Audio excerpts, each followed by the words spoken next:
Habang nakaupo ako roon, tahimik na pinagmamasdan ang kanilang pagpapanggap, hindi ko maiwasang alalahanin ang huling pag-uusap ko kay Ama ilang araw bago siya pumanaw. Sa kanyang silid sa ospital, kahit mahina na ang boses niya, matigas pa rin ang mga mata. "Huwag mong pababayaan ang kumpanya sa mga buwitre, anak," sabi niya habang hinahawakan ang kamay ko. "Lalo na sa mga buwitre na may singsing sa daliri mo." Alam niyang matagal nang nagpaplano si Miguel at si Isabela. Matagal nang may bulong-bulungan sa opisina. Mga lihim na pagpupulong pagkatapos ng oras ng trabaho. Mga email na agad-agad binubura. Mga dokumentong biglang nawawala sa vault. Ngunit hindi raw sapat ang ebidensya para patalsikin si Miguel sa board. Kaya ginawa ni Ama ang isang bagay na hindi nila inaasahan. Isang linggo bago siya namatay, tinawagan niya ako mula sa bahay. "May gagawin ako," sabi niya, at narinig ko sa background ang tunog ng kanyang matandang tape recorder. Yung ginagamit niya noong dekada 80 para mag-dictate ng mga memo. "Kung may mangyari sa akin, pakinggan mo ito pagkatapos ng libing. At tiyaking marinig din nila." Hindi ko alam noon na iyon pala ang kanyang huling biro. Bumalik tayo sa simbahan. Pagkatapos ng unang pagtawa na iyon, yung malakas, tuyo, at puno ng sarkasmo na para bang sinasabing, "Talaga ba?" Biglang tumahimik ang lahat. Si Miguel, na kanina'y nakatayo ng tuwid na parang bagong hari, ay biglang napaatras. Kulay abo ang mukha niya. Si Isabela naman, na kanina'y ngumingiti ng matamis sa mga kamera ng mga negosyante, ay napatingin sa kabaong na parang may buhay ito. Tumigil ang musika ng organ. Napatingin ang lahat sa isa't isa.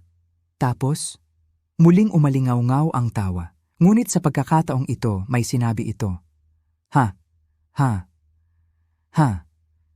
Miguel, anak, talaga bang akala mo hindi ko alam?" Ang boses ni Ama, malinaw, buhay na buhay. Nagmumula mismo sa mga speaker na nasa magkabilang gilid ng altar, yung mga speaker na ginagamit lang sana para sa choir at sa eulogy. Biglang nagkagulo. May tumakbo papunta sa sound system sa likod. May umiyak, hindi sa lungkot, kundi sa gulat. Si Isabela ay napahawak sa braso ni Miguel at sa unang pagkakataon, nakita ko siyang natatakot ng totoo. At doon na nagsimula ang totoong mensahe. Mga kaibigan, mga kasama sa negosyo, mga pamilya, kung naririnig ninyo ito, ibig sabihin wala na ako. At kung naririnig ninyo ito ngayon, ibig sabihin may mga taong masyadong excited na agawin ang upuan ko habang mainit pa ang puwet ko rito sa kabaong. Tumawa ulit ang recording. Mas malakas, mas matagal. Si Miguel, mahusay na tao, matatalino, pero masyadong ambisyoso. At si Isabela, maganda ang ngiti, pero matalas ang mga mata. Alam ko ang lahat ng ginawa ninyo nitong nakaraang 2 taon. Ang mga pekeng kontrata, ang paglilipat ng pera sa offshore account, ang pagpapapirma sa akin ng mga dokumento habang medyo nahihilo ako sa gamot. Biglang may mga bumulong sa audience.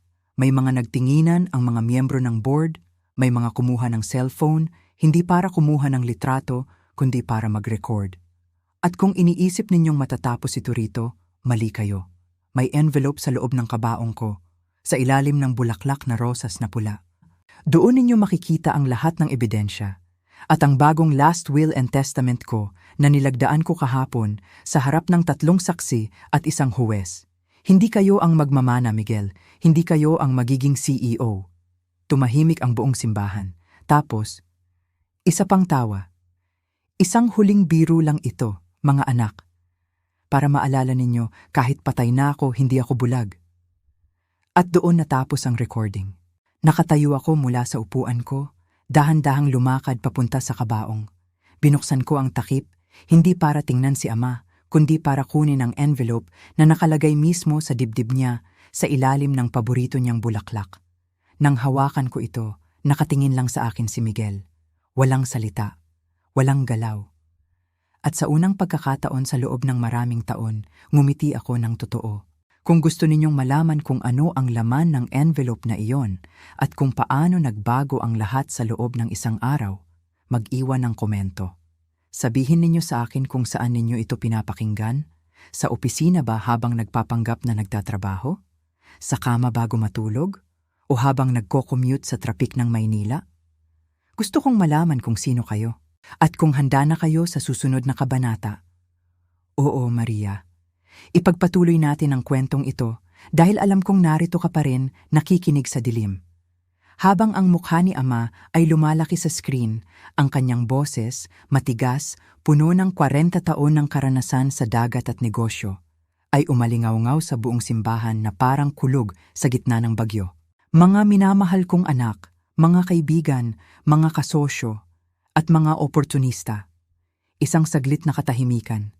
Tapos tumawa ulit siya, yung tawa na narinig natin kanina, pero ngayon ay mas matalas, mas may layunin.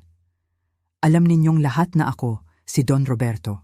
At kung naririnig ninyo ito, ibig sabihin tapos na ang aking oras. Pero hindi tapos ang aking responsibilidad sa kumpanyang ito. Hindi ko ito itatayo mula sa wala, mula sa isang maliit na barko sa pier ng Maynila noong 1978 para lang ibigay ito sa sinumang may magandang ngiti at matalinong bibig. Hinawakan ko ang gilid ng kabaong, ang kahoy na malamig sa aking palad. Salamat, Papa, bulong ko, sapat na malakas para marinig ng lahat. At pagkatapos, sa unang pagkakataon mula nang makita ko ang katawan niya sa bahay, ngumiti ako. Hindi ito ngiti ng tagumpay. Hindi ito ngiti ng paghihiganti. Ito ang ngiti ng isang taong sa wakas ay nakauwi na. Dahil alam ko na ngayon, hindi lang kumpanya ang minana ko. Minana ko rin ang kanyang lakas. At hindi nila ito makukuha kahit kailan. Nawala ang spreadsheet mula sa screen. Napalitan ng isang scanned image ng isang legal na dokumento. Ito ay malinis na puti at hindi mapag-aalinlangan ng opisyal. Sa ibaba, sa asul na tinta, ay isang malawak, mayabang na pirma, Miguel Santos. Sumandal ang aking bayaw sa pew, kumikipot ang mga mata. Nakita ko ang sandali ng pagkilala na tumama sa kanya. Bumagsak ang kanyang panga, nagsimulang manginig ang kanyang mga kamay. 5 taon na ang nakalilipas, ang tinig ng aking ama ay nagbago ang tono. Kailangan mo ng pera para sa piyansa, para sa insidenteng iyon sa Monaco. Kailangan mo ito kaagad at kailangan mo ito ng tahimik. Pinirmahan mo ang promissory note at equity transfer agreement na ito. Hindi mo ito binasa dahil masyadong maliit ang font at masyado kang lasing. Ngunit hayaan mong basahin ko ang pangunahing clause para sa iyo. Ang teksto sa screen ay nag-zoom in. Ginagawang highlight ang paragraph 4. Sa kaganapan na ang kabuuang utang ng nanghihiram sa kumpanya ay lumampas sa 6 milyong piso, ang nanghihiram ay sumasang-ayon na isuko ang lahat ng hinaharap na equity voting rights at mga claim sa mana sa kumpanya. Higit pa rito, ang naturang equity ay agad na ililipat sa sinumang partido na magbabayad ng natitirang utang sa ngalan ng kumpanya. Ang katahimikan sa katedral ay ganap. Maririnig mo ang pagbagsak ng isang pin. Huminto ang aking ama sa video, hinayaang lumubog ang legal na salita. Noong nakaraang buwan, patuloy niya, ang iyong utang ay umabot sa X,2 milyong piso. Sa teknikal, maaaring kasuhan ka ng kumpanya. Maaari naming kunin ang iyong kondo, ang iyong mga kotse, lahat ng bagay. Ngunit may isang tao ang pumasok. May isang tao ang nagsulat ng isang tseke upang linisin ang mga libro. May isang tao ang gumamit ng kanyang sariling performance bonuses, sariling ipon at sariling sweat equity upang bayaran ang iyong mga pagkakamali upang ang kumpanya ay hindi bumagsak. Ang screen ay nagbago sa huling pagkakataon. Nagpakita ito ng resibo ng bank transfer. Ang halaga, 6,2 milyong piso. Ang nagpadala, Maria Santos. Hindi mo minana ang kumpanya, anak, sabi ng aking ama. Ang kanyang tinig ay bumaba sa isang bulong na parang isang sigaw. Ibinenta mo ito ng paunti-unti, bawat inuman, bawat pagkakamali. At binili ito ng iyong kapatid. Hindi lang niya minana ang imperyong ito. Binili niya ito sa buong presyo ng merkado. Pagmamay-ari niya ang iyong mga shares. Pagmamay-ari niya ang iyong boto. Pagmamay-ari niya ang upuan na iyong inuupuan ngayon. Pinanood ko si Isabela na humarap kay Miguel. Ang itsura sa kanyang mukha ay hindi pag-ibig. Hindi ito pag-aalala. Ito ang itsura ng isang babae na napagtatanto na siya ay tumaya sa isang kabayo na naging pandikit na. Sinimulan niyang sigawan siya doon mismo sa simbahan, ngunit ang kanyang tinig ay nalunod sa huling mga salita ng aking ama. Maria, sabi niya, nakatingin sa kamera na may init na hindi ko nakita sa maraming taon. Nasa ligtas ang mga susi, paalisin mo siya. Ang video ay lumipat sa itim. Ang ugong ng fan ng projector ay namatay, nag-iwan ng katahimikan sa katedral na napakalalim na tila naubos na ang hangin sa silid. Dahan-dahang bumalik ang mga ilaw, nagpapaliwanag sa pagkasira ng ego ng aking bayaw. Pinanood ko si Isabela muna, dahan-dahan siyang humarap kay Miguel. Ang paghanga, ang gutom na paghahanap ng katayuan sa kanyang mga mata, ito ay naglaho na. Ito ay napalitan ng isang itsura ng purong, hindi pinaghalong pagkasuklam. Napagtanto niya sa sandaling iyon na ang kanyang golden ticket ay talagang isang liability. Napagtanto niya na hindi siya nagpakasal sa isang CEO. Nagpakasal siya sa isang lalaki na may 9 milyong piso na utang at 0 assets. Hindi niya siya inalo. Hindi niya hinawakan ang kanyang kamay. Tinulak niya siya. Nagsinungaling ka sa akin. Hinirit niya. Ang kanyang tinig ay bumabasag sa katahimikan. Sinabi mo sa akin na tapos na ito. Sinabi mo sa akin na sayo ang pera. Binaliwala siya ni Miguel. Gumapang siya palabas ng pew at tumakbo patungo sa akin. Ang kanyang mukha ay maputla, makintab sa pawis. Tumingin siya sa akin at sa unang pagkakataon sa kanyang buhay, hindi ako nakakita ng pagmamataas. Nakakita ako ng takot. Sinubukan niyang hawakan ang aking kamay, ngunit umatras ako. Maria, sabi niya, ang kanyang tinig ay nanginginig. Biro lang ito, di ba? May sakit si Papa? Hindi siya nag-iisip ng tama. Hindi mo talaga ito magagawa. Napatingin ang lahat kay Miguel. Hindi na siya ngumingisi. Nakatayo siya roon, parang estatwa na biglang natuyo ang pintura. Si Miguel, patuloy ni Ama sa video, anak ko sa pamamagitan ng kasal. Mahal ko siya. Pero ang pagmamahal ay hindi blind trust. Sa loob ng 2 taon, nakita ko ang mga galaw mo. Ang mga kontrata na nilagdaan mo sa ilalim ng mesa. Ang mga account sa Cayman na biglang lumaki ng walang paliwanag. Ang mga email mo kay Isabela na nagsasabing, pagkatapos ng matanda, akin na ito. Oo, nabasa ko lahat. May backup ako ng lahat. Biglang may mga bulong-bulungan sa likod. Isang miyembro ng board, si Mr. Tan, na matagal ng kaibigan ni Ama, ay tumayo at tumingin kay Miguel nang may pagdududa. At si Isabela, dagdag ni Ama, maganda ka, matatalino ka. Pero ginamit mo ang kagandahan mo at talino mo para manipulahin ang mga tao sa paligid ko. Alam ko ang mga regalo mo sa mga doktor ko para palabasin akong sinayle. Alam ko ang mga peking medical report na sinubukan mong ipasok sa file ko. Si Isabela ay napahawak sa upuan sa harap niya. Ang kanyang mukha na kanina'y puno ng confidence ay biglang nawalan ng kulay. Pero hindi ako nag-iisa sa pag-alam nito, sabi ni Ama. May isang tao sa pamilyang ito na hindi kailanman humingi ng kredito, pero siya ang tunay na nagpatakbo ng imperyong ito nitong nakaraang dekada. Biglang lumipat ang kamera sa video. May lumabas na iba pang footage, mga clip na kinunan ko mismo, mga larawan, mga dokumento. Ako, sa Detroit, nakikipag-usap sa mga union leader sa gitna ng niyebe. Ako, sa Rotterdam, nakikipagtalo sa customs officer hanggang madaling araw. Ako, sa server room, nakasuot ng hoodie, nagtatype ng mabilis habang inaayos ang sistema pagkatapos ng ransomware attack.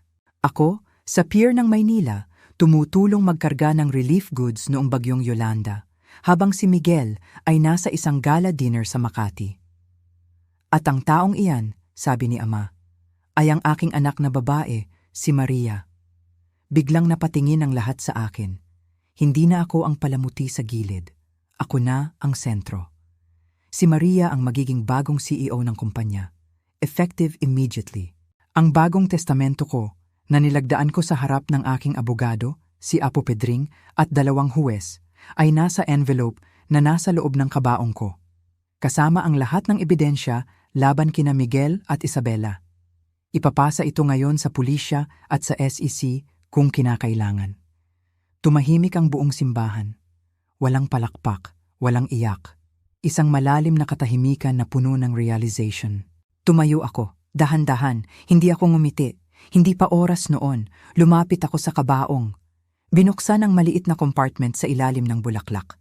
Kinuha ko ang makapal na envelope na may selyo ng notaryo. Pagkatapos ay lumingon ako kay Miguel. Hindi basement ang pupuntahan ko, Miguel, sabi ko nang mahina, pero sapat na malakas para marinig niya. Ikaw ang pupunta doon, sa kulungan, kung sakali. At doon, sa unang pagkakataon, nakita ko siyang natakot ng totoo. Ang video ay nagpatuloy. Si Ama, sa huling mga segundo, ay ngumiti ng malungkot. Maria, anak, alam kong mahirap ang daan na ito. Pero ikaw ang may dugo ko, hindi lang sa ugat, kundi sa pawis at sakripisyo. Pangunahan mo sila, at huwag kang matakot sa mga buwitre, dahil ngayon, ikaw na ang lawin. Tapos natapos ang proyeksyon. Nakatayo ako roon, hawak ang envelope, habang ang mga tao sa simbahan ay dahan-dahang lumalapit. Hindi kay Miguel, kundi sa akin, para magbigay ng pakikiramay at suporta. Kung narito ka pa rin, Maria, o sino ka man na nakikinig sa kwentong ito sa dilim ng gabi, sabihin mo sa akin, ano ang naramdaman mo noong una mong marinig ang boses ni Ama mula sa screen? At handa ka na ba sa susunod na bahagi kung paano ko hinabol ang mga buwitre, isa-isa hanggang sa wakas? Mag-iwan ng komento. Sabihin mo kung anong oras na diyan at saan ka ngayon. Dahil ang kwentong ito, hindi pa tapos. Oo, pwede ko pang pahabain. Narito ang pagpapatuloy ng iyong kwento na sinusundan ang tono, estilo at daloy ng orihinal. Malalim na pagmumuni-muni, matinding emosyon at paparating na paghihiganti. Wala pang 4 na oras ang nakalipas mula nang mamatay ang aking ama, ngunit ang mundo ay parang tumigil na sa pag-ikot. Nakaupo ako sa tabi ng kanyang kama sa ospital, hawak ang malamig niyang kamay, habang ang mga monitor ay tahimik na ring sumuko.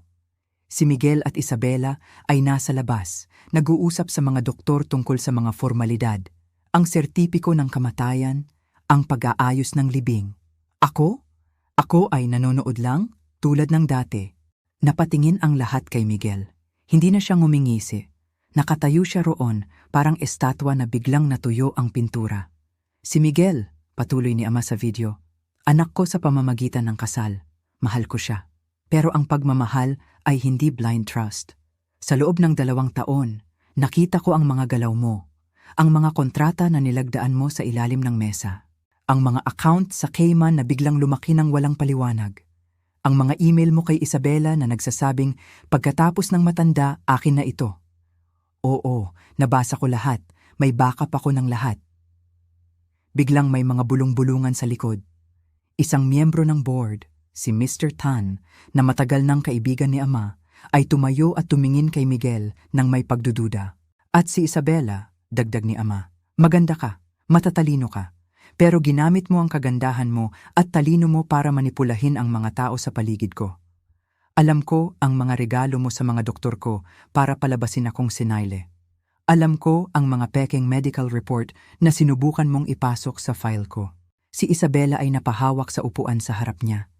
Ang kanyang mukha na kanina'y puno ng confidence ay biglang nawalan ng kulay. Pero hindi ako nag-iisa sa pag-alam nito, sabi ni Ama. May isang tao sa pamilyang ito na hindi kailanman humingi ng kredito, pero siya ang tunay na nagpatakbo ng imperyong ito nitong nakaraang dekada. Biglang lumipat ang kamera sa video.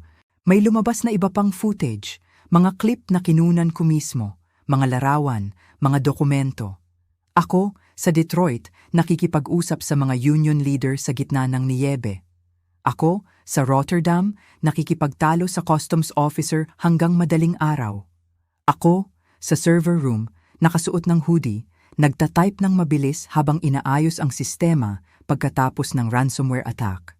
Ako, sa pier ng Maynila, tumutulong magkarga ng relief goods noong bagyong Yolanda, habang si Miguel ay nasa isang gala dinner sa Makati. At ang taong iyan, sabi ni Ama, ay ang aking anak na babae, si Maria. Biglang napatingin ang lahat sa akin. Hindi na ako ang palamuti sa gilid. Ako na ang sentro. Si Maria ang magiging bagong CEO ng kumpanya. Effective immediately.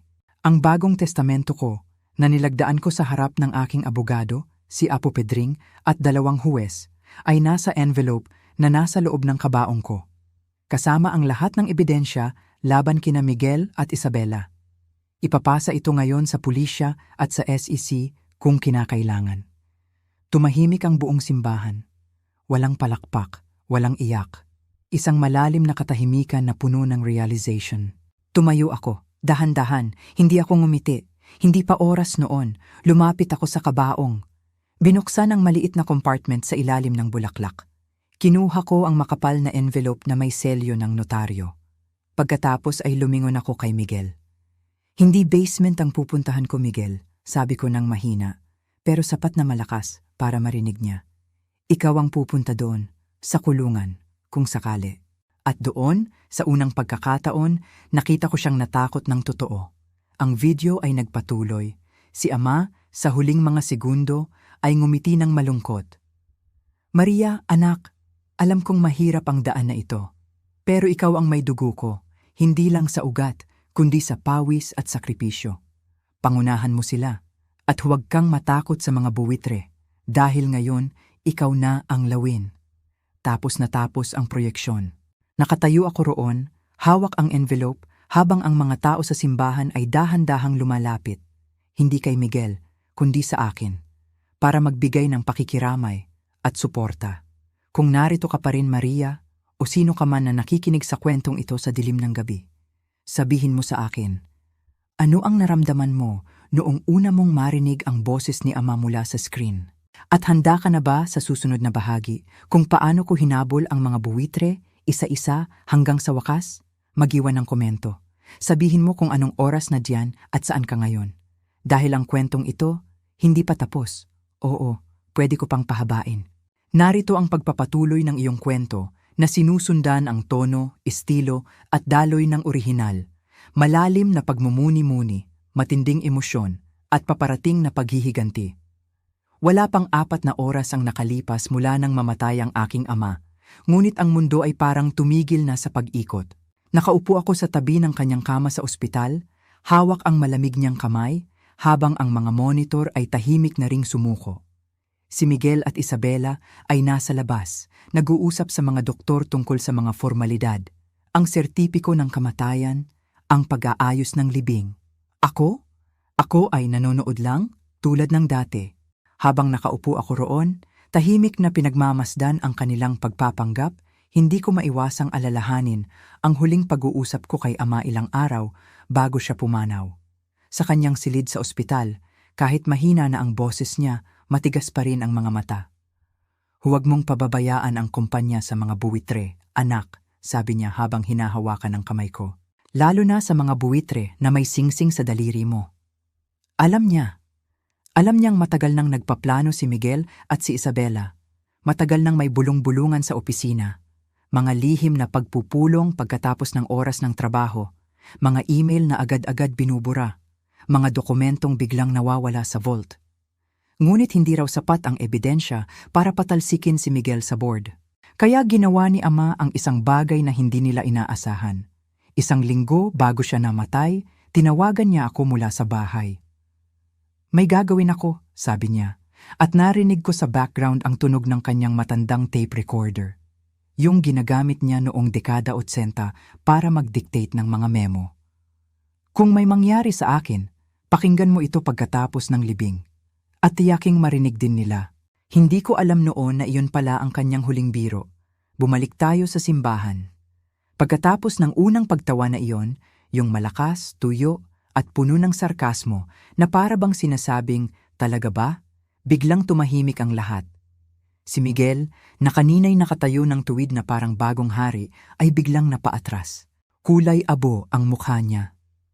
Si Isabela naman, na kanina'y ngumingiti ng matamis sa mga kamera ng mga negosyante, ay napatingin sa kabaong na parang may buhay ito. Tumigil ang musika ng organ. Napatingin ang lahat sa isa't isa. Tapos, muling umalingaw-ngaw ang tawa. Ngunit sa pagkakataong ito, may sinabi ito. Ha? Miguel, anak, talaga bang akala mo hindi ko alam? Ang boses ni Ama, malinaw, buhay na buhay.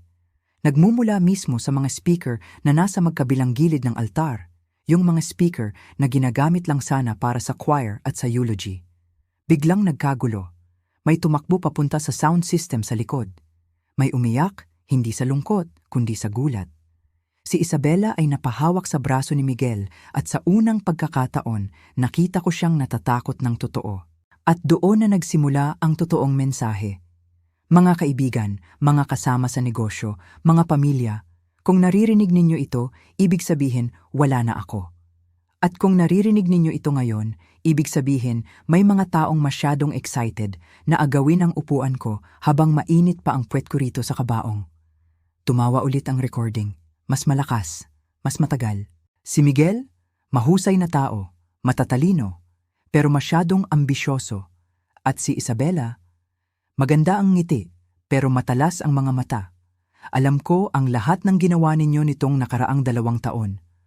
Ang mga pekeng kontrata, ang paglilipat ng pera sa offshore account, ang pagpapapirma sa akin ng mga dokumento habang medyo nahihilo ako sa gamot. Biglang may mga bumulong sa audience.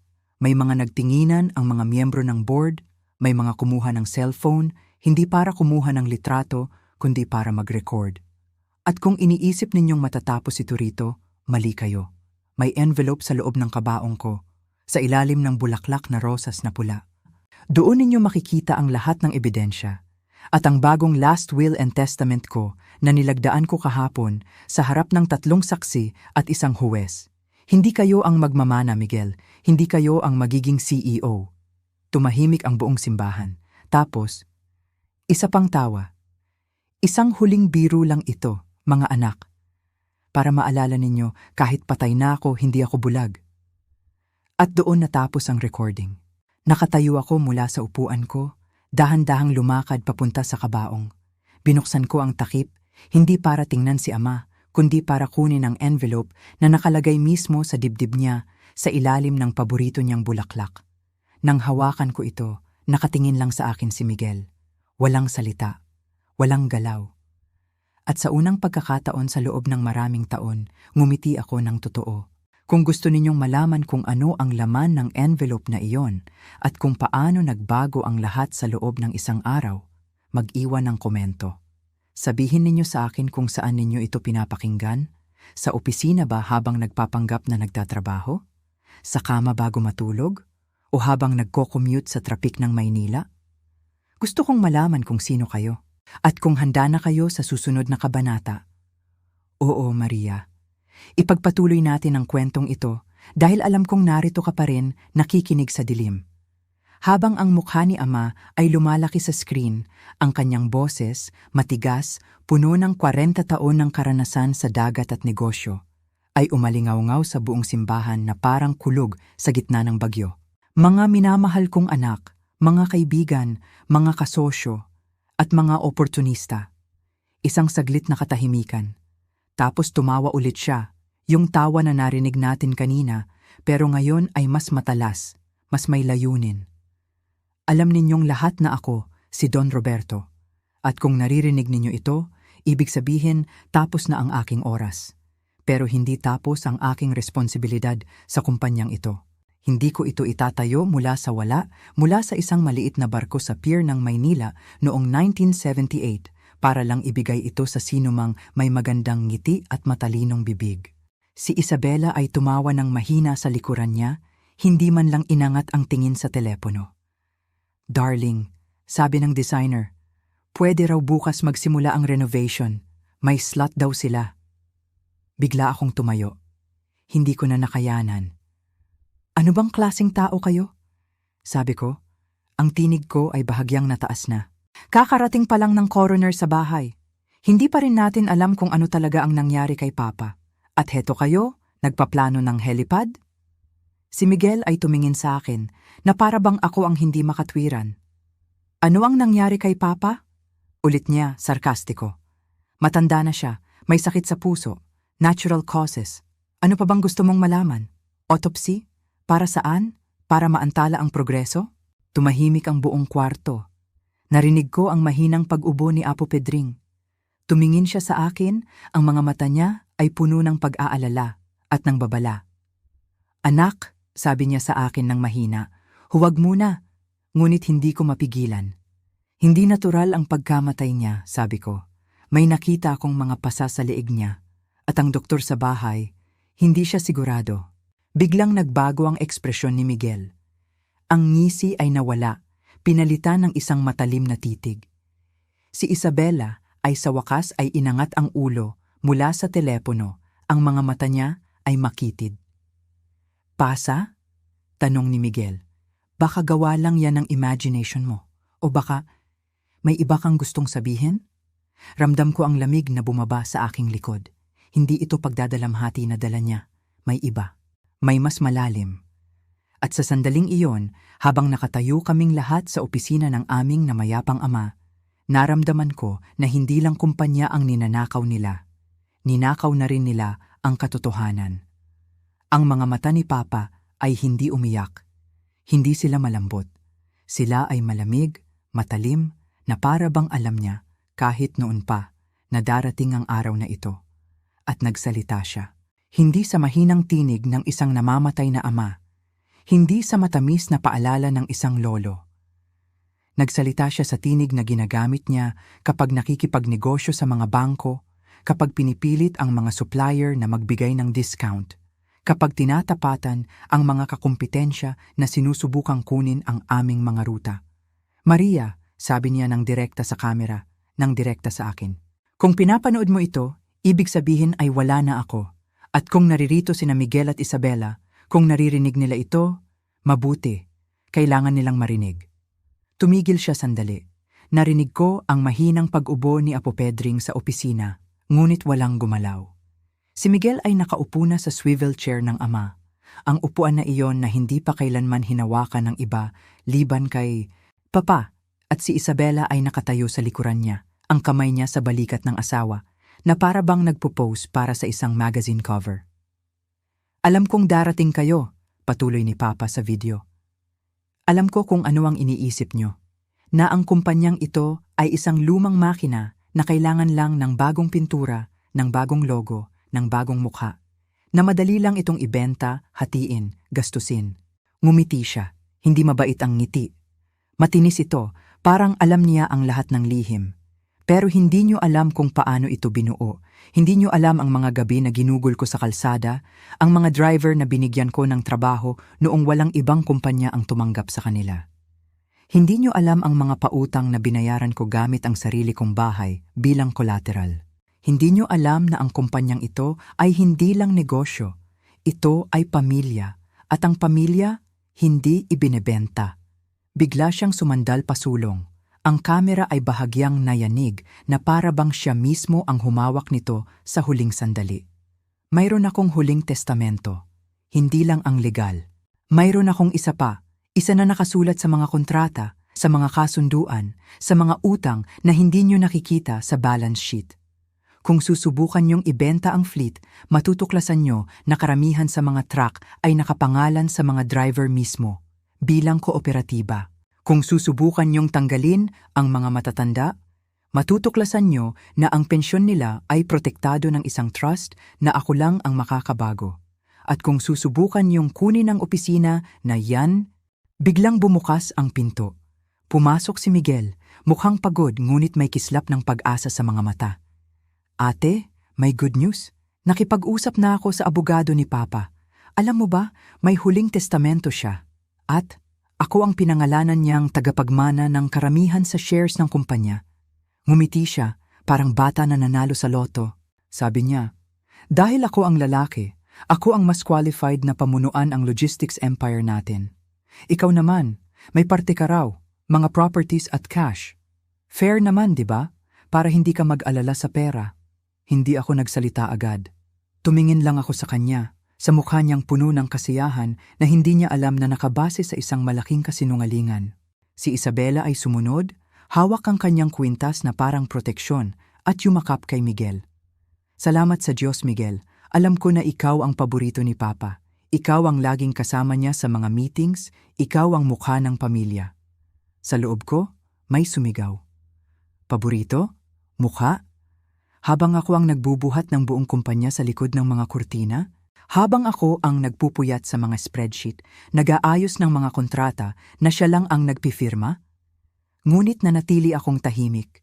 Ngumiti ako ng bahagya. Kongratulasyon pangaraw. Mabuti yan, Miguel. ikaw na ang bahala sa lahat. Ngunit sa isip ko, nagsimula na ang tunay na pagtatala. 3 araw bago iyon, habang buhay pa si Papa, nagpatawag siya ng family meeting sa bahay. Nandoon kaming lahat. Ako, si Miguel, si Isabela, at ang mga pinsan na laging sumisingit sa mga usapan tungkol sa negosyo. Si Papa ay mahina na noon, nakahiga sa kama niya sa master's bedroom, ngunit matigas pa rin ang boses. Alam niyo, sabi niya, matagal ko nang pinag-iisipan ito. Ang kumpanya natin, ang logistics na ito na nagsimula pa noong dekada 80, hindi ito basta negosyo, ito ay legacy. At alam ko kung sino ang talagang nag-alaga rito. Tumingin siya sa akin, matagal at puno ng pagmamalaki. Ang anak kong babae, siya ang utak sa likod ng lahat ng tagumpay natin nitong mga nakaraang taon. Siya ang nag-save ng milyon-milyon, siya ang nag-modernize ng operations. Kaya sa testamento ko, siya ang magiging majority shareholder, siya ang CEO. Nagulat si Miguel. Namula ang mukha niya. Papa, ano po iyan? Ako ang laging, ngunit pinutol ni Papa. Alam ko ang ginagawa mo, Miguel. Alam ko ang mga deals mo na nauwi sa losses, ang mga perang ginastos mo sa luho habang ang kumpanya ay naghihirap. At alam ko rin na ikaw ang nag-convince sa abogado na baguhin ang testamento ko habang mahina ako sa ospital noong 1 buwan. Akala mo hindi ko alam? Tahimik ang buong kwarto. Si Isabela ay nakayuko, hindi makatingin. Ako ay nanonood lang, ngunit sa loob ko, may unti-unting pag-init. Si Papa ay nagpatuloy. Hindi ko pipirmahan ang bagong iyan. Ang orihinal ang mananaig. At ngayon, alam niyo na. Ngunit hindi alam ni Papa na may plano na si Miguel. Makalipas ang ilang oras, nang umalis kami, may nag-text sa akin. Isa sa mga trusted employees sa opisina. Ma'am, may kakaibang meeting kanina si Sir Miguel sa abogado. May mga papeles na pinapirma. At may witness na binayaran raw. At ngayon, 4 na oras pagkatapos ng kamatayan ni Papa, narito si Miguel na nag-aangkin ng lahat base sa peke. Hindi niya alam na may kopya ako ng orihinal na testamento, nakasign, nakanotarize, at nakastore sa safety deposit box ko. Hindi niya alam na ang mga savings ko sa ledger ay hindi lang pera, kundi ebidensya, mga email, recordings, financial trails ng kanyang embezzlement. Ang katahimikan ko noon ay estratehiya. Ngayon, ito ay sandata. Ang mga kadena ay hindi na mapuputol. Sila na ang nakakadena sa kanilang sariling kasinungalingan. At kapag dumating ang araw ng pagbubunyag, sa libing mismo o sa board meeting, ang tunog ng pagbagsak nila ay magiging mas nakakabingi kaysa sa anumang sigaw. Hindi ako magsisisi. Dahil ang dignidad na ipinaglaban ko sa tahimik ay hindi na kailangang magtago. Ito na ang simula ng aking tunay na legacy. Kung gusto mo pang pahabain pa, halimbawa, idetalye ang pagbubunyag o ang aftermath, sabihin mo lang. Tumawa si Miguel ng malakas, parang hindi niya narinig ang bigat ng mga salitang binitawan ni Apo Pedring. Ang tawa niya ay matinis, puno ng paghamak, na nag-echo sa buong opisina na dati tahimik lamang sa aming pagdadalamhati at sa mabilis na pagtatype ng mga empleyado sa labas. Liquidity crisis? Ulit niya, habang pinupunasan ng luha sa gilid ng mata niya. Hindi luha ng lungkot, kundi ng kasiyahan. Apo, matagal nang patay ang liquidity natin. Ang kumpanyang ito ay isang lumang truck na naghihintay ng ma-junk. At ako ang magiging bagong driver. Lumapit siya sa akin. Ang amoy ng mamahaling kolone niya ay sumasalubong sa akin na para bang sinusubukang takpan ang amoy ng kamatayan na dala-dala namin mula sa bahay. Tiningnan niya ako mula ulo hanggang paa, na para bang ako ang estranghero sa opisina ng aming ama. Ikaw ba yung panganay? Tanong niya, bagaman alam niyang oo. Ikaw yung laging sinasabi ni Papa na matalino pero walang vision? Hindi ako sumagot agad. Pinilit kong panatilihin ang kalmado ko, ngunit ramdam ko ang init na umakyat sa aking mukha. Si Apo Pedring ay nanatiling nakatayo, ang mga kamay niyang nanginginig na nakakuyom sa gilid. Si Papa ay kakamatay lang, sabi ko sa mahinang tinig pero matigas. Pwede ba nating pag-usapan ito mamaya? May libing na kailangang ayusin. May mga tao na naghihintay sa atin. Ngumisi si Miguel. Libing? Ano yan para sa mga matatanda? Si Papa ay gustong-gusto ang progreso. Hindi siya makakagusto na makita niyong lahat na umiiyak habang ang kumpanya ay nalulunod sa utang niyo. Tumingin siya ng direkta sa mesa na hinahaplos pa rin ni Miguel. Matutuklasan niyo na ang building na yan ay hindi pag-aari ng kumpanya. Pag-aari ito ng isang foundation na pinangalanan ko sa ina niyo. At ang lupang kinatatayuan nito, nasa pangalan ni Maria. Tumahimik ang buong opisina. Narinig ko ang mahinang pagbagsak ng telepono ni Isabela sa sahig. Si Miguel ay biglang tumayo, ang mukha niya ay pula na sa galit. Ano to? Biro? Fake to. Hindi pwedeng. Ngunit ang video ay hindi tumigil. Si Papa ay ngumiti ulit. At kung iniisip nyo na madali lang itong baguhin, subukan nyo. Subukan nyong sirain ang binuo ko sa loob ng 4 na dekada. At makikita nyo kung gaano kabigat ang korona na sinusuot nyo. Biglang nag-fade ang screen sa itim. At sa katahimikan na sumunod, narinig ko ang unang tunay na tunog ng pagkatalo mula kay Miguel, hindi galit, hindi tawa. Isang mahinang paghinga na para bang biglang nawala ang hangin sa kanyang dibdib. Tumingin ako sa kanya. Pinulot ko ang mga manifests mula sa sahig kanina at ngayon ay inilagay ko ito ng maayos sa mesa. Sa mesa na, ayon kay Papa, ay akin na. Welcome to the company. Sabi ko ng mahina, ngunit sapat na malinaw para marinig nila. May meeting tayo bukas sa warehouse, 5:00 ng umaga. Kung gusto niyong maging hari, kailangan muna niyong matutong magmaneho ng truck. At sa kauna-unahang pagkakataon, hindi siya sumagot.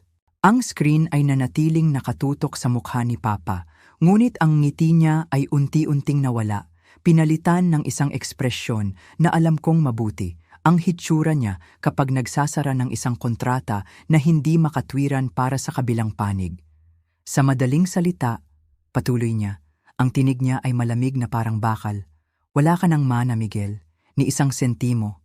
Ang lahat ng iyong pamumuhay nitong nakaraang dekada, ang mga yate, ang mga partido, ang mga consultant na nagsasabi sa iyo na ikaw ay visionary. Binayaran mo ito ng maaga. At ngayon, tapos na ang kredito. Sa katedral, ang hangin ay parang naging mas mabigat. Narinig ko ang mahinang paghikbi mula sa mga upuan sa likuran, mga driver, mga loader, mga sekretarya na nakatrabaho ni Papa mula pa noong bata pa ako. Hindi sila umiiyak para sa namatay. Umiiyak sila dahil alam nila, hustisya ito.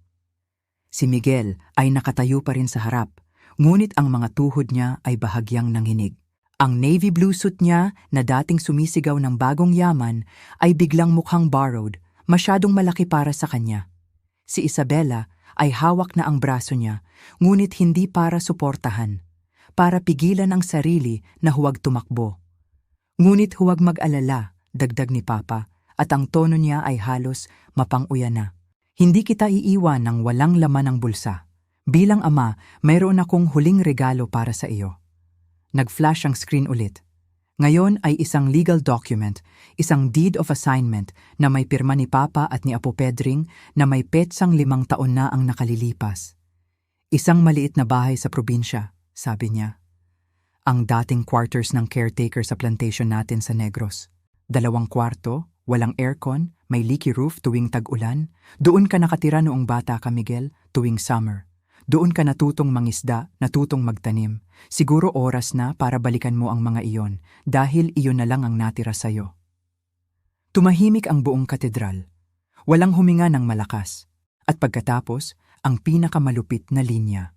Ang kumpanya, ang tunay na kumpanya, ang mga truck, ang mga ruta, ang mga tao, ipinapasa ko kay Maria. Hindi dahil siya ang panganay. Hindi dahil babae siya o lalaki. Kundi dahil siya lang ang nanatili. Siya lang ang naglinis ng langis sa makina kapag Sabado. Siya lang ang gumising ng 3:00 ng umaga para ayusin ang payroll kapag nag-down ang bangko. Ang legacy na ito ay hindi para sa mga taong naghihintay ng kamatayan para maging mayaman. Para ito sa mga taong handang mamatay para panatilihin itong buhay. Biglang nag-off ang screen. Sa katahimikan na sumunod, walang gumalaw. Ang mga kandila sa altar ay nagsayaw-sayaw pa rin, ngunit ang liwanag nila ay parang mas maliwanag na ngayon. Tumayo ako mula sa unang hanay. Dahan-dahan akong lumakad patungo sa harap, sa tabi ng kabaong ni Papa. Hindi ako tumingin kina Miguel at Isabela. Hindi kailangan.